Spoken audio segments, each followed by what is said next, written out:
আমারে যে উহুদের ময়দানে দান দান শহীদ করে রক্তাক্ত করছে, তুমি শোনো নাই? আমি যে 14 দিন পেটে ক্ষুধার তাড়নায় পাথর বাঁধছিলাম উম্মত, তোমার মনে নাই? একবারও শোনো নাই আমার ক্ষুধার কষ্ট, আমার পিঠের ব্যথা, আমার দাঁতের ব্যথা, আমার কাঁধে 2টা কড়া ঢুকে গেছে উম্মত। আমার ঘরে 3 মাস আল্লাহর নবীর স্ত্রী আয়েশা বলছে, আল্লাহর কসম উম্মত, নবীর স্ত্রী বলছে 1 ফোঁটা চুলায় আগুন জ্বলে নাই।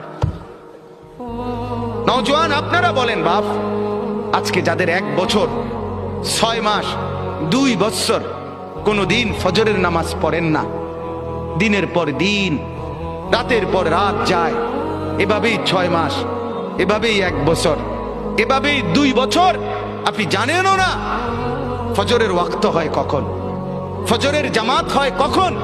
মেরে মুহতারাম, আমার ভাই, আমার বন্ধু,